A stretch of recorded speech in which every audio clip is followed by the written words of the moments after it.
Razika Adani, bonjour. Bonjour, Merci d'avoir accepté cette interview. merci pour votre invitation. Vous êtes philosophe franco-algérienne, mais tout d'abord, comme le veut la tradition, est-ce que vous pourriez vous présenter vous-même?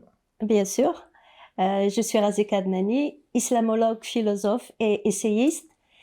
Et j'ai travaillé comme professeur de philosophie avant de me consacrer entièrement à la recherche, la réflexion et l'écriture. Je suis auteur de, je dirais, quelques livres aujourd'hui. Et j'ai consacré 3 livres entièrement à l'islam.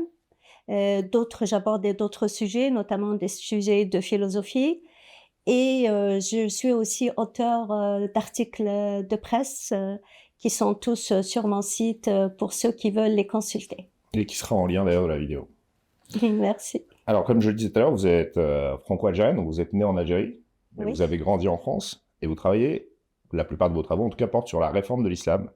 Est-ce que ces multiples identités, cette identité franco-algérienne, a influencé vos travaux? Je suis née en Algérie, mais j'ai grandi en Algérie. J'ai D'accord. pas grandi en France. Je suis arrivée en France, je me suis installée complètement en France en 2011, il y a 14 ans.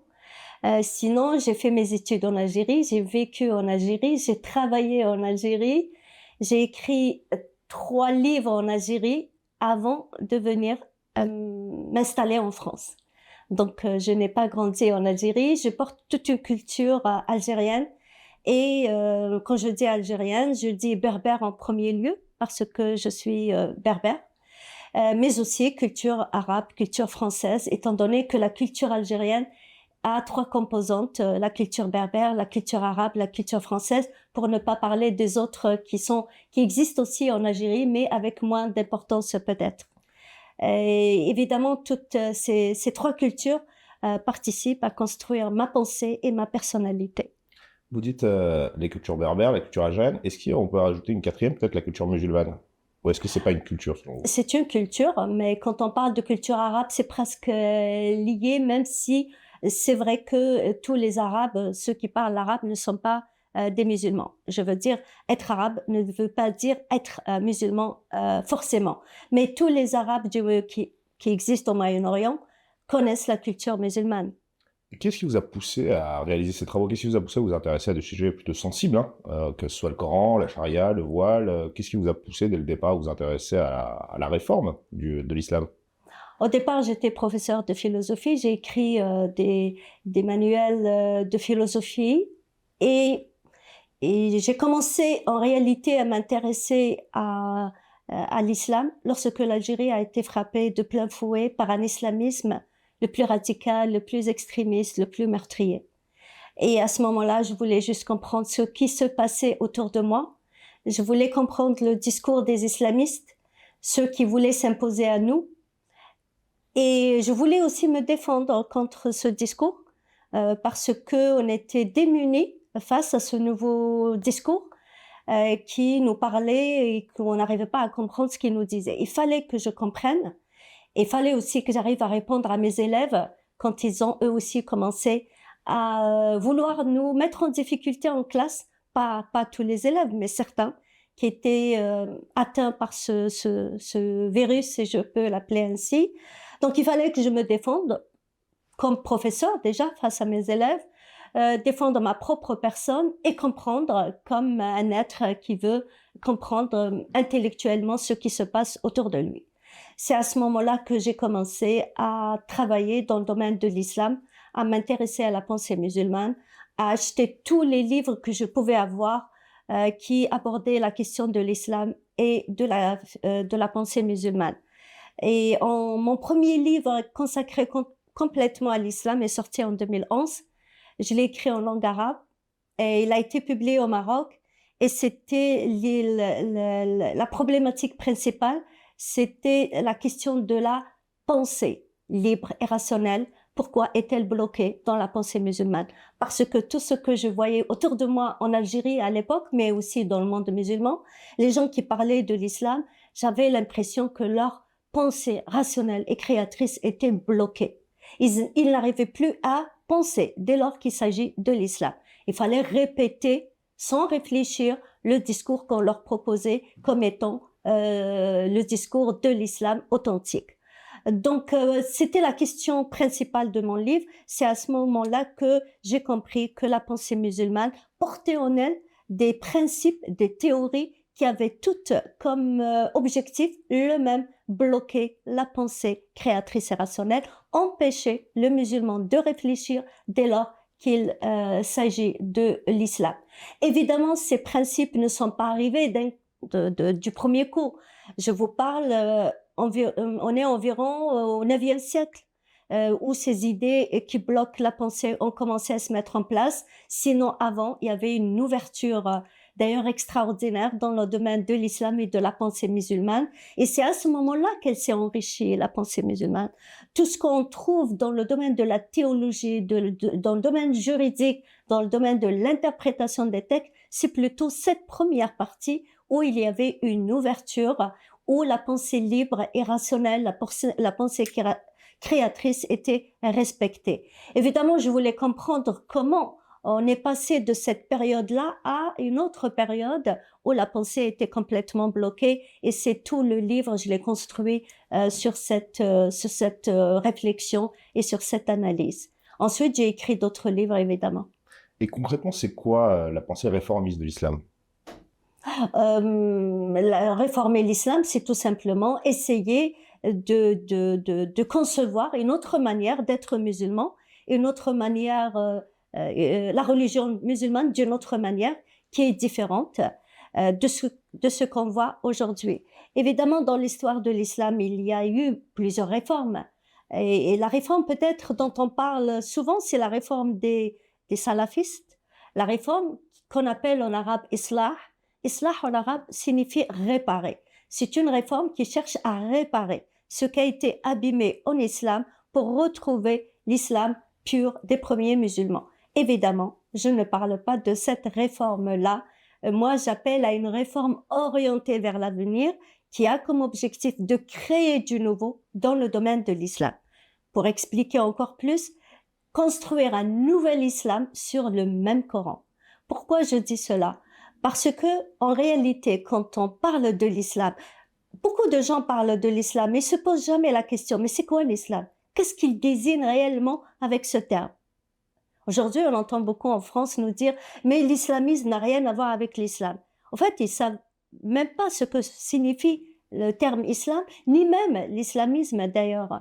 Donc, que signifie l'islam?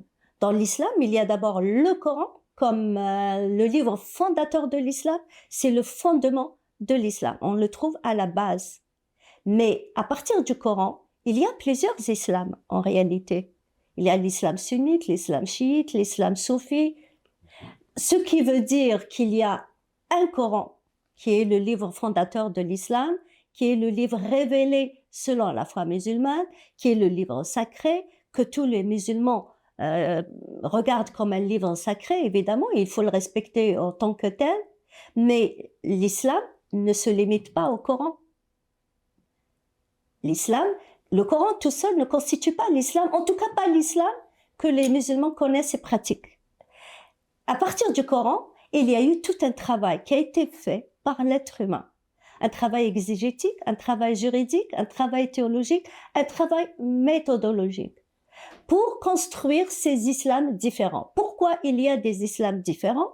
Parce qu'il y a des compréhensions différentes, une théologie différente, une juridique ou un système juridique qui est différent, une interprétation différente, ce qui a donné plusieurs islams à partir du même Coran qui est le même pour tous les musulmans.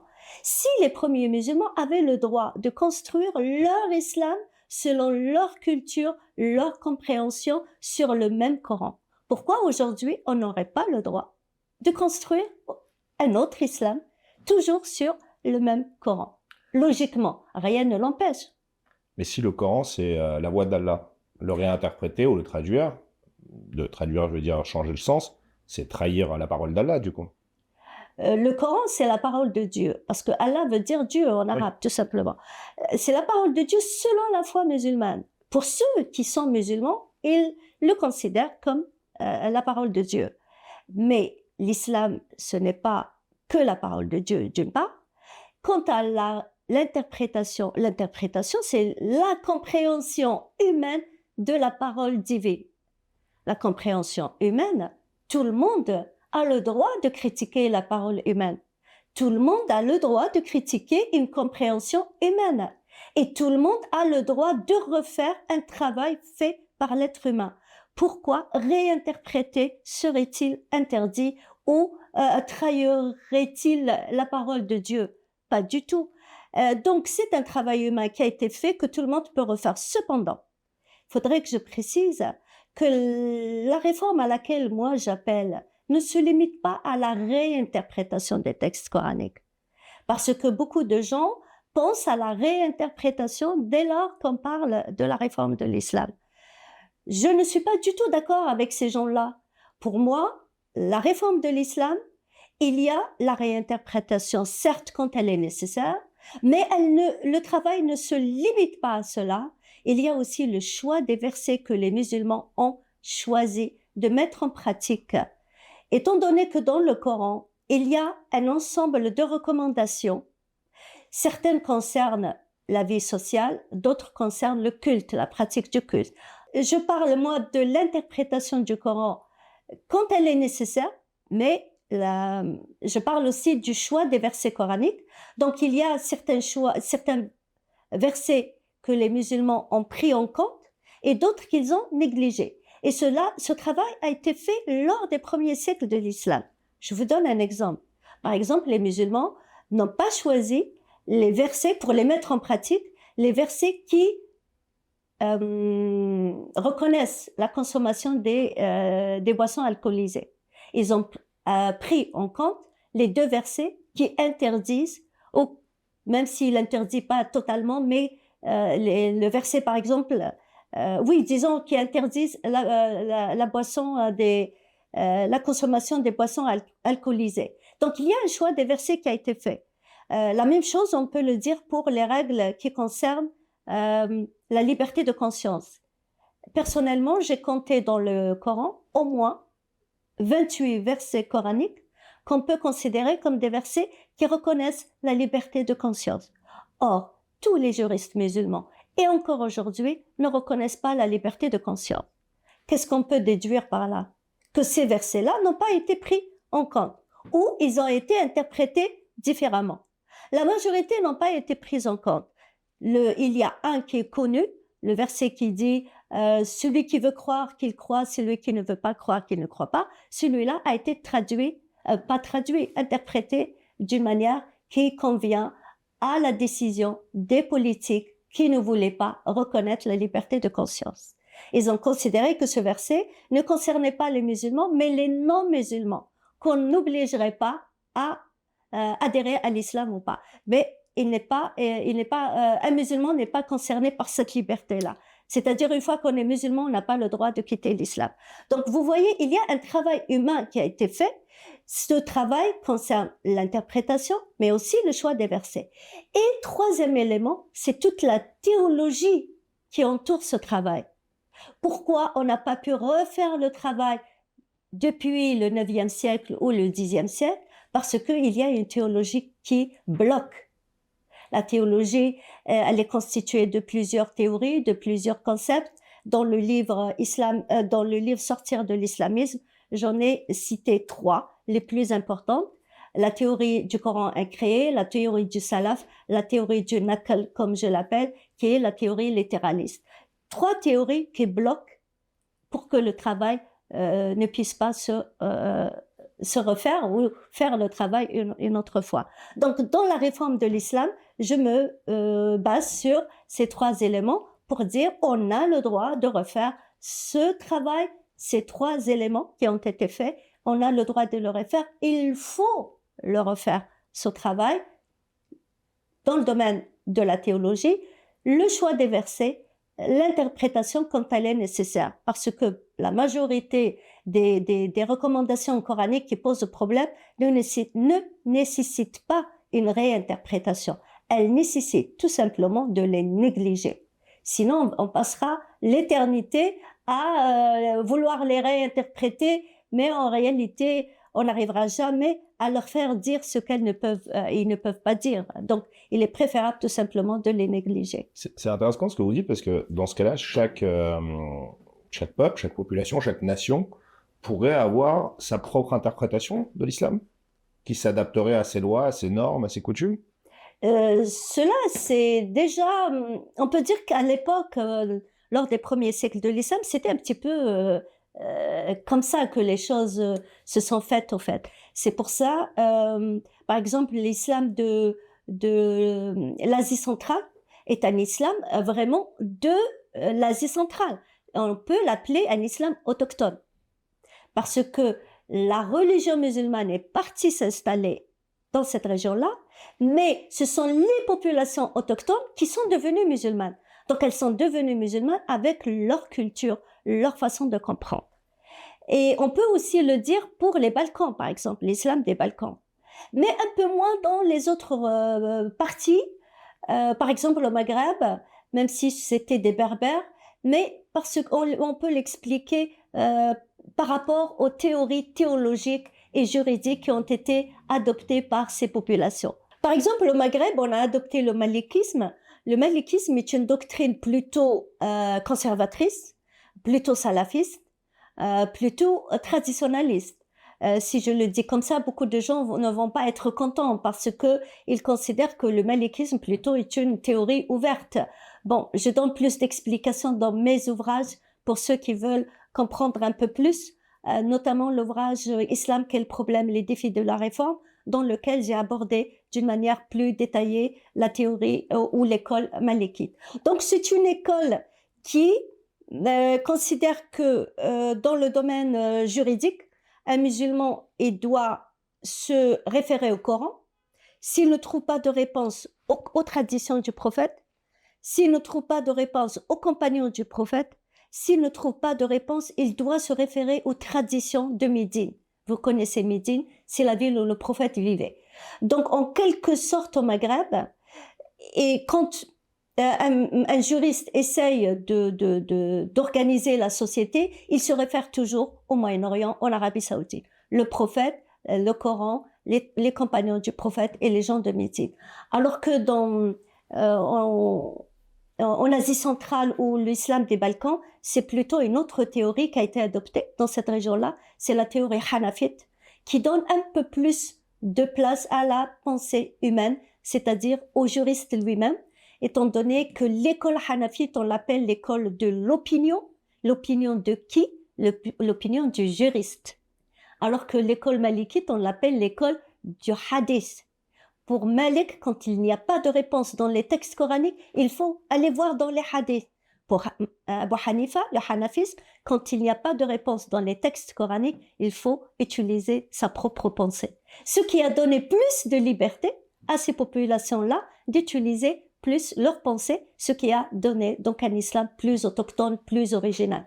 Mais aujourd'hui, il faut dire la vérité que même ces régions-là sont touchées par cette invasion d'un islam plus rigoriste, plus traditionnaliste, wahhabite, frères musulmans, qui ont plus de moyens aujourd'hui par le biais de la communication qui est plus facile pour toucher aussi ces populations. C'est pour cela que je dis que ces islams-là, autochtones, sont en voie de disparition.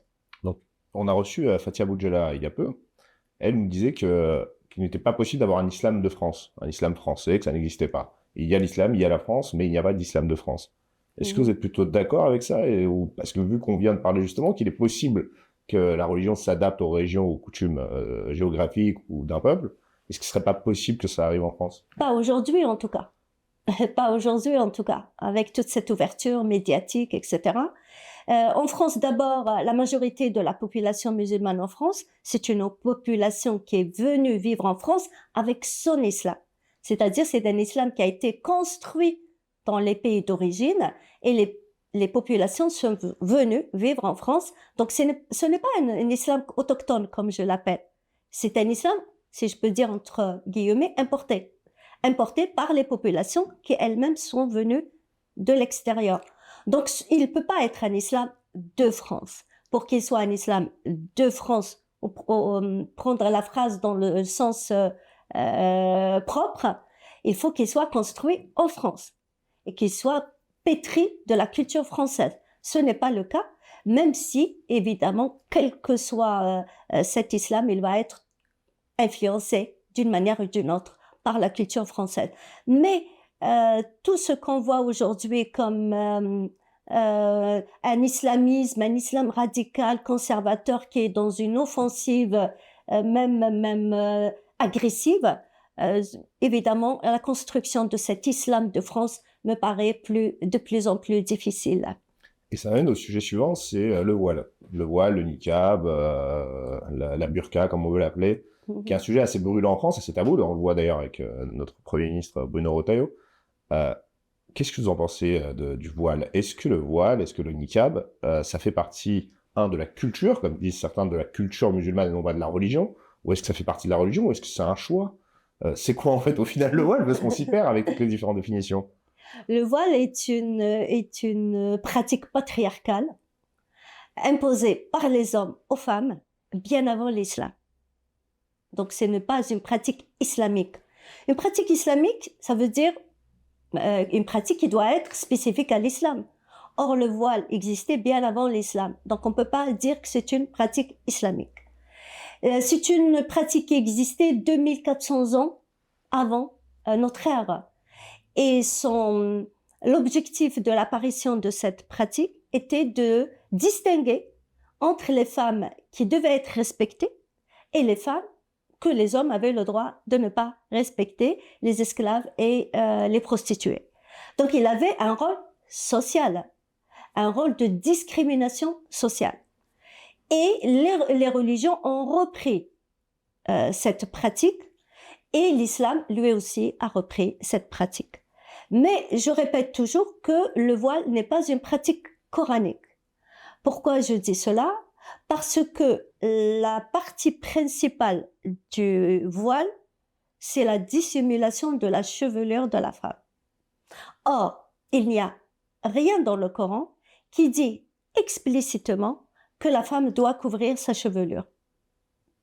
S'il n'y a rien qui dit clairement dans le Coran que la femme doit couvrir sa chevelure, et si le couvrement ou la dissimulation de la chevelure de la femme est la pièce ou la partie principale du voile, de sorte que la femme qui ne couvre pas sa chevelure n'est pas considérée comme voilée, on peut dire que le voile n'est pas une pratique coranique. Même s'il y a 3 versets dans le Coran qui parlent d'une façon de s'habiller pour la femme, aucun de ces versets n'évoque le terme hijab, voile, aucun de ces versets ne parle des cheveux, ni du visage, ni de la tête de la femme, encore moins de ses mains, comme l'imposent certains extrémistes aux femmes. C'est plutôt une question de pudeur, enfin, c'est plutôt la pudeur qui est évoquée d'ailleurs. La pudeur, c'est la même justification du voile, on la trouve bien avant l'arrivée de l'islam. Donc, c'est une culture, au fait, de l'époque. Mais la dissimulation de la chevelure de la femme, qui n'est pas citée dans le Coran, je voulais comprendre d'où elle vient. Pourquoi les commentateurs du Coran ont décidé que la femme devait couvrir sa chevelure, alors que dans le Coran, il n'est pas précisé que la femme devait couvrir sa chevelure. Eh bien, j'ai fait la référence avec Saint Paul, qui lui a exigé que la femme se couvre la tête. Pour lui, une femme qui se couvre la tête, c'est le signe de sa subordination à l'homme. On voit donc la hiérarchie entre l'homme et la femme, que le voile montre que la femme est inférieure à l'homme, et aussi, pour lui, la femme ne doit pas avoir un lien direct avec Dieu. Donc, avec ce foulard sur la tête, elle crée donc une séparation entre elle et Dieu, alors que l'homme, lui, a le droit d'avoir ce lien direct avec Dieu. Donc, au fait, c'est un signe de discrimination, d'infériorisation de la femme. Cela a été repris par les commentateurs musulmans. Pourquoi ça a été repris? Tout simplement parce que à l'époque, les musulmans, les juifs, les chrétiens vivaient ensemble au Moyen-Orient. Il y a aussi le fait que la majorité des musulmans de l'époque étaient des chrétiens convertis. Donc, on peut facilement comprendre qu'il y ait des influences entre les musulmans et les chrétiens et les juifs dans cette région-là du monde. Ça va plaire aux féministes qui nous regardent, je pense. Mais j'avais une autre question, c'est est-ce que votre approche aujourd'hui, elle est quand même saluée par certains imams? Est-ce qu'elle plaît à certains imams? Est-ce qu'il y en a qui vous soutiennent dans cette approche? Je ne peux pas répondre à votre question, mais ce que je peux dire, c'est que eux, ce sont des imams. Je suis islamologue. On n'est pas dans la même approche. Je suis une femme qui étudie l'islam d'une manière logique, d'une manière scientifique. Autrement dit, j'essaie d'être objective au maximum et j'essaie de dire les choses telles que je les vois devant moi. D'une certaine manière, ce sont les éléments que je vois devant moi, que je laisse parler et moi, je répète ce qu'ils me disent. Un imam n'est pas dans cette approche-là. Un imam, il défend une façon de voir l'islam, qui est l'islam le plus reconnu par la majorité des fidèles auxquels il s'adresse, et il continue toujours à leur parler le discours qu'ils veulent entendre et qu'ils ont toujours entendu. Donc un imam est par principe conservateur. On n'est donc pas du tout dans la même dans la même conception. Cela ne veut pas dire qu'il peut y avoir des imams réformateurs qui peuvent changer les choses. Je l'espère. Et je ne peux pas dire qu'il n'y a pas du tout aujourd'hui dans le monde des imams qui essayent d'apporter un nouveau discours, mais jusqu'à quel point et comment, ce sont d'autres questions. Vous savez, il y a un sondage qui est apparu il y a quelques temps. J'ai pas envie de dire de bêtises sur le pourcentage, mais il y avait un fort pourcentage, je crois que c'était aux alentours de 30%, mais j'ai pas envie de dire une bêtise, où beaucoup de musulmans français souhaitaient un gouvernement de la charia en France. Est-ce que la charia, c'est un régime compatible déjà avec la démocratie, avec la République française, avec l'histoire de France, ou absolument pas? Et qu'est-ce qu'on pourrait répondre du coup à ces jeunes qui étaient plutôt favorables à ce type de régime? En France, il y a des lois qui gèrent le pays, la République française. La charia dont parlent ces jeunes, c'est le droit musulman. Elle a été conçue pour administrer des sociétés musulmanes qui ont existé entre le 7e et le 12e siècle à peu près. C'est à ce moment-là que le droit musulman a été conçu. C'est à ce moment-là qu'il a été mis en place. Donc, pensez-vous qu'on peut organiser une société avec deux systèmes juridiques? Parce que la charia est un système juridique. Donc, si dans une société, il y a deux systèmes juridiques, c'est qu'il y a deux États. C'est logique. Donc, ces jeunes qui veulent que leur vie sociale soit organisée selon les lois de la charia sont dans ce qu'on appelle en France le séparatisme, tout simplement. Sinon, aucun pays n'accepterait deux systèmes juridiques dans un même État. Maintenant, quand on parle de la charia, comme je viens de l'expliquer, on désigne le droit musulman, qui est un droit qui est pensé, conçu par des sociétés musulmanes qui ont existé il y a des siècles. C'est pour cela que ce droit musulman, que les musulmans, les sociétés musulmanes, les pays musulmans veulent appliquer, crée des problèmes. La charia ne crée pas des problèmes uniquement en France. Elle crée beaucoup de problèmes dans les sociétés musulmanes. Dont on n'a pas l'impression que ça crée des problèmes dans les sociétés musulmanes, mais si. Par exemple, la charia discrimine les femmes, considère les hommes comme supérieurs aux femmes. La charia donne plus de droits aux hommes au détriment des femmes. Dans toutes les sociétés musulmanes, les femmes vivent cela comme une injustice. Donc, c'est un problème. Et il n'y a rien qui dit que les sociétés musulmanes d'aujourd'hui doivent vivre selon des règles et un système juridique qui a été pensé et conçu par des juristes qui ont vécu il y a des siècles. C'est vraiment illogique. C'est comme si on mettait un pantalon, alors qu'on est adulte, un pantalon qu'on mettait quand on était enfant. Il est clair que les choses ne peuvent pas se dérouler d'une manière paisible. Si je reviens maintenant au terme charia dans son sens général. Charia vient du terme arabe sharia, qui veut dire chemin. Un chemin qui mène à Dieu. C'est ça la charia. C'est marcher dans un chemin qui vous mène à Dieu.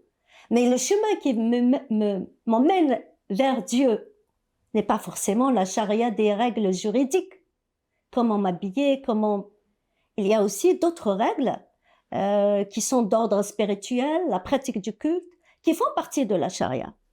Pour dire qu'on ne demande pas aux musulmans de laisser tomber tout ce qui rentre dans ce qu'on appelle la charia, parce que lors des premiers siècles de l'islam, la charia était utilisée pour désigner toutes les règles qui organisaient la vie sociale et individuelle du musulman. Les règles juridiques, sociales et les règles individuelles, spirituelles et qui concernent la relation individuelle du musulman avec Dieu.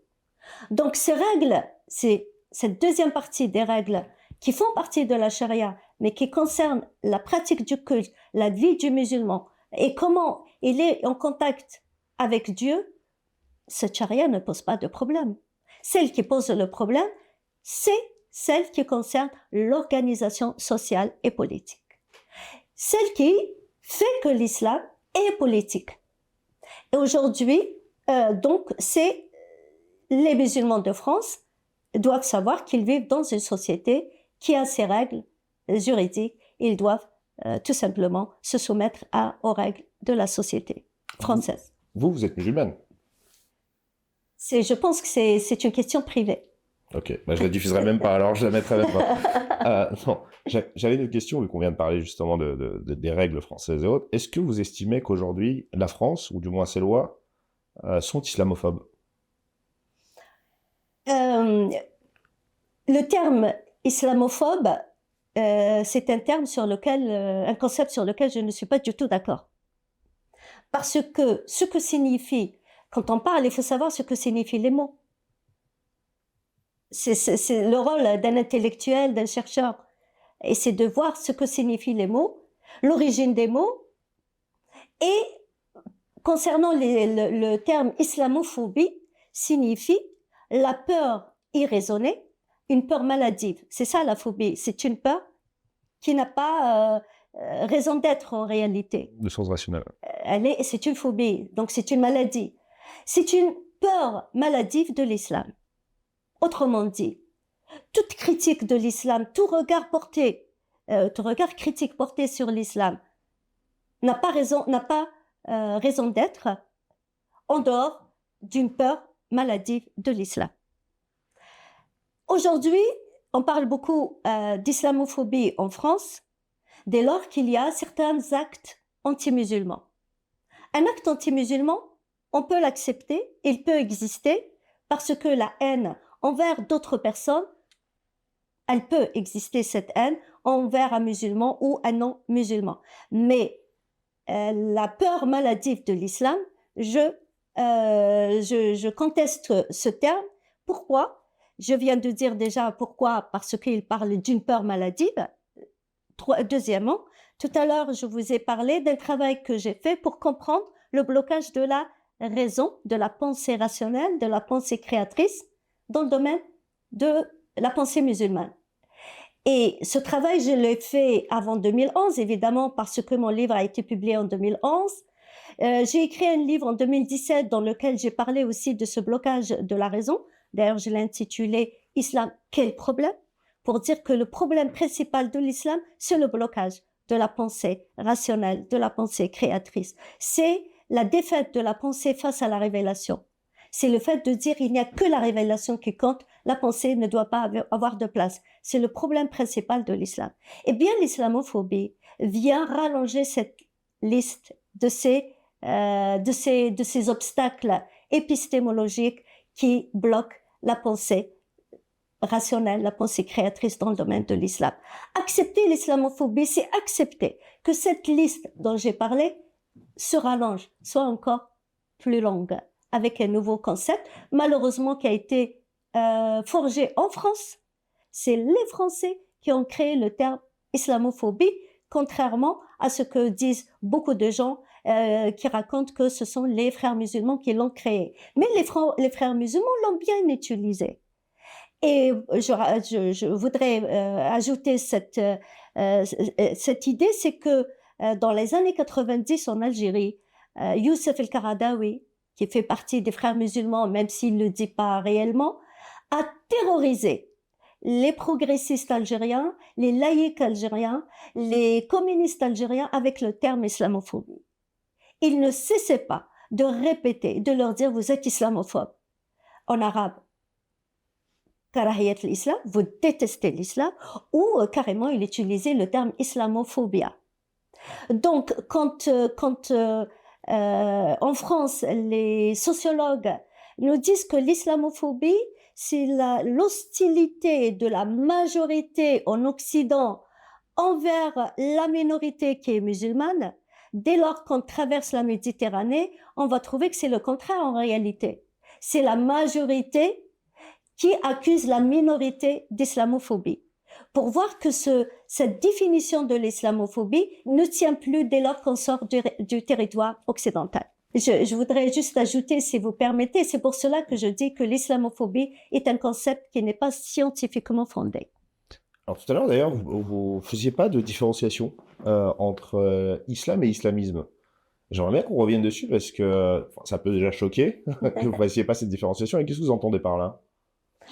D'abord, moi, comme j'ai souligné tout à l'heure un petit peu mon parcours, j'ai vécu en Algérie, je suis pétrie d'une culture qui est en dehors des frontières françaises. Une culture qui est enrichie par toute une expérience que j'ai vécue en Algérie, mais aussi par tout mon travail que j'ai effectué concernant le monde musulman, l'histoire de l'islam, etc. Quand je regarde ce travail et l'histoire de l'islam et de la pensée musulmane, il n'y a jamais eu deux termes. Un, c'est l'islam, et l'autre, c'est l'islamisme ou l'équivalent de l'islamisme. Les musulmans connaissent l'islam. Un seul terme. Et dans mon livre « Islam, quel problème? Les défis de la réforme », j'ai bien souligné que la question de la nature de l'islam, autrement dit, l'islam est-il une religion seulement ou une religion et en même temps une organisation sociale et politique, a été posée dès les premiers siècles de l'islam. Et les musulmans, après plusieurs discussions, ont fini par trancher. L'islam, c'est une religion et une organisation sociale. Dans mon livre, je dis bien, si les musulmans avaient tranché pour la première position, celle qui considère que l'islam est seulement une religion, une spiritualité. L'islam aujourd'hui serait autre chose. Mais les musulmans ont opté autrement, donc ils ont opté pour un islam qui est constitué de deux dimensions. Une dimension spirituelle, religieuse, et l'autre juridique et politique. Or, en France, à partir le début des années 1980, les sociologues, les anthropologues, les politologues qui ont travaillé dans le domaine de l'islam politique ont décidé que l'islamisme signifiait l'islam politique. Jusque-là, ça peut passer. Mais ils lui ont ajouté deux caractères. Ils ont dit que l'islamisme était un mouvement contemporain et qu'il n'avait rien à voir avec l'islam. Avec ces deux caractères, en réalité, leur concept n'a aucun fondement, ni juridique, ni historique, ni théologique. Il n'a aucun fondement. Je veux dire que c'est un concept qui a été construit sans prendre en compte ni l'histoire de l'islam, ni ce que dit l'islam, ni ce que les musulmans ont voulu faire de leur religion. Là, je peux réellement dire, des intellectuels en France, à l'université, ont décidé que c'est comme ça. Ou c'était comme ça. Complètement absurde et complètement faux. Et non seulement faux, mais les conséquences sont aujourd'hui, on les voit, dramatiques. Et je l'explique dans mon ouvrage. Donc, moi, ce que je dis, si l'islamisme veut dire l'islam politique, je dis toujours si. Pourquoi? Parce qu'avant 1980, l'islamisme voulait dire l'islam. Par exemple, le livre d'Ibn Khaldoun. Et hier, j'ai consulté le livre d'Ibn Khaldoun, la Muqaddima, les prolégomènes d'Ibn Khaldoun, traduit en français. Eh bien, il parle de l'islamisme en parlant du prophète, de la religion de Dieu. Donc, on est dans l'islamisme qui veut dire islam. Personne ne se sent ni choqué, ni scandalisé de lire que dans ce livre, le terme islamisme est utilisé pour désigner l'islam. Parce que ce livre a été traduit avant début 1980. Donc le problème, au fait, a commencé après le début des années 1980. Donc si l'islamisme veut dire l'islam comme c'était avant 1980, ben, l'islamisme, c'est l'islam. Si l'islamisme veut dire l'islam politique, c'est-à-dire après le début des années 1980, eh bien l'islam est politique. Depuis la période de Médine, les musulmans ne séparent pas la religion de la politique. La preuve, il faut regarder les pays musulmans. Tous, pratiquement, certains ont séparé l'islam de la politique, comme Azerbaïdjan, la Turquie, comme l'Albanie.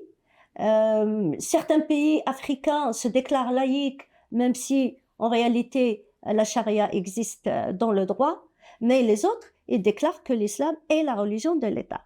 Si l'islam est la religion de l'État, donc ils pratiquent un islam politique. Dès lors que l'islam est la religion de l'État, c'est que l'islam est en même temps une politique. Et la politique s'exerce au nom de la religion. Donc on ne peut pas dire que l'islamisme n'a rien à voir avec l'islam. C'est une fabrication occidentale. Donc ce que je dis tout simplement, j'essaie de corriger cette erreur sémantique, erreur historique, erreur théologique, qui raconte que l'islam politique est un mouvement contemporain qui n'a rien à voir avec l'islam. On trouve cette définition chez pratiquement tous les anthropologues, les sociologues et les politologues en France et ensuite dans tout l'Occident. La majorité considère que l'islamisme, c'est-à-dire l'islam politique, est né avec les frères musulmans. C'est pour cela qu'aujourd'hui en France, dès lors qu'on parle d'islamisme, on pense aux frères musulmans, et quand on veut lutter contre l'islamisme, on pense qu'il faut lutter juste contre les frères musulmans. Ce qui est tout à fait faux. Il suffit de regarder l'histoire de l'islam, comme je l'ai expliqué dans l'ouvrage.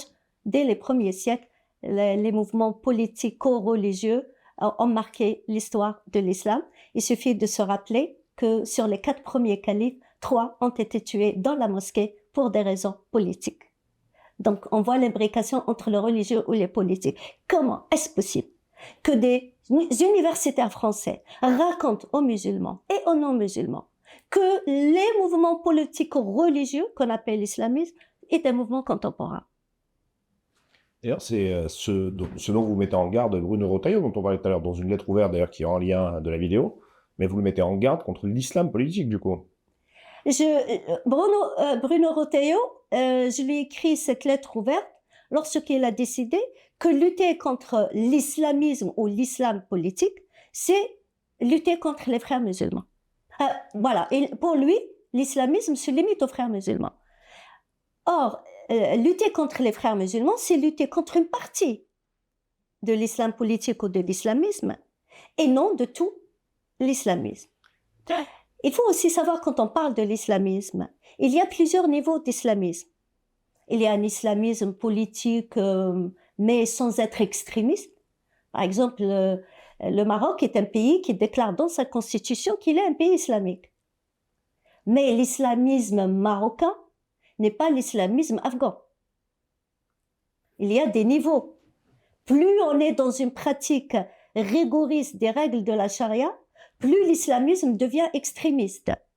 J'entends souvent à la télé dire non, il n'y a pas d'islamisme radical parce que l'islamisme, c'est l'islamisme. Eh bien non, il y a un islamisme qui n'est pas radical et un islamisme qui est radical. Et moi, quand je dis sortir de l'islamisme, c'est-à-dire sortir de l'islam politique, quel que soit son niveau, pour aller vers un islam qui est plutôt un islam qui s'occupe de la relation du musulman avec son créateur, qui s'occupe de la vie spirituelle du musulman, mais qui ne s'occupe pas qui ne s'occupe pas de l'organisation sociale et politique.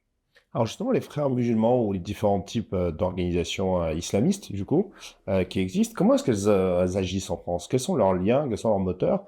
Parce que c'est surtout, du moins les frères musulmans, c'est un courant quand même issu d'Égypte, mais qui a réussi, tel la pieuvre, à se propager un peu dans tous les pays que ce soit en Occident ou en Orient, mais c'est quoi concrètement leur méthode d'action en France? Est-ce que aujourd'hui ils imposent des imams? Est-ce que ils ont une lecture, une interprétation du Coran qu'ils arrivent à influer depuis l'Égypte? Enfin, comment est-ce qu'ils agissent au quotidien en fait? En fait, ce qui se passe dans le monde entier n'est pas l'œuvre des frères musulmans seulement. En France, on en fait un peu trop. Quand on parle des frères musulmans, évidemment. Les frères musulmans eux-mêmes n'auraient jamais réussi sans l'aide des wahhabites, alors qu'on ne parle jamais des wahhabites. Parce qu'on fait affaire avec eux. Certains disent même que les wahhabites sont apolitiques, piétistes apolitiques. Moi, j'aimerais bien voir comment.